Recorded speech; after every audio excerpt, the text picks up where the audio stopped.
حي الشباب العاملين خير الكتائب أجمعين من شيدوا صرح الرشاد ليرفعوا لله دين. حي الشباب العاملين خير الكتائب أجمعين من شيدوا.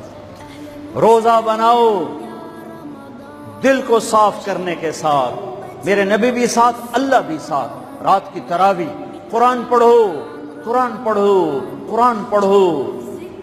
ایک مہینہ کمروں میں بند ہو جاؤ، کام پہ جاؤ واپس کمرے میں، ٹی وی بند کر دو، قرآن پڑھو، قرآن پڑھو، قرآن. اخبار نہ دیکھو، یہ ٹاک شو نہ دیکھو، صرف قرآن پڑھو. قرآن، ہاں تمہارے ٹی وی قرآن لگا سنو، کسی کی دین کی بات لگی سنو. پر رمضان کے پروگرام کے نام پر کاروبار ہیں، میں دکھ سے کہہ رہا ہوں. میرے دیس کے تاجر نے ذخیرہ اندوزی کے ساتھ اللہ کی نعمت کی ناقدری کی، مصنوعی مہنگائی کے ساتھ روزے کی ناقدری کی، اللہ کی رحمت کی ناقدری کی. وہ کتنے پیسے بنا لگو گے؟ چند کروڑ، چند ارب، چند کھرب. اللہ کی قسم، ایک روزے والے کو سستا سودا دے دو، تمہاری 11 پشتوں کو اللہ سنوار دے گا. روزے کو پیسے بنانے کا مہینہ نہ بناؤ، روزے کو جنت کمانے کا، اللہ کو ساتھ لینے کا، اللہ کے نبی کو ساتھ لینے کا مہینہ بناؤ. کسی سے ناراض ہو صلح کر لو.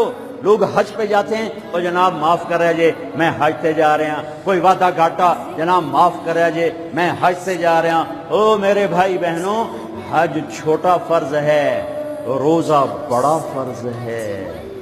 حج چھوٹا فرض ہے، روزہ بڑا فرض ہے.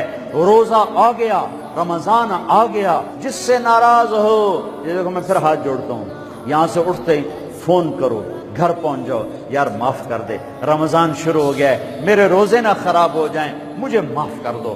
اور جس پر آپ نے زیادتی کی ہے اس کے تو پاؤں پکڑو، جس نے آپ پہ زیادتی کی ہے اس کو آنے سے پہلے ہی معاف کر دو. یا یار میں تینوں معاف کیتا، میرا روزہ نہیں خراب ہوئے، میری جنت دا مسئلہ ہے، میرے اللہ رسول دا مسئلہ ہے. یا میاں میں تینوں معاف کیتا. میرے نبی نے یہاں تک فرمایا ہے اگر کوئی تمہیں گالی نکالے تو تم کہو بھائی میں گالی نہیں دوں گا، میرا روزہ ہے، میرا روزہ ہے، میرا روزہ ہے.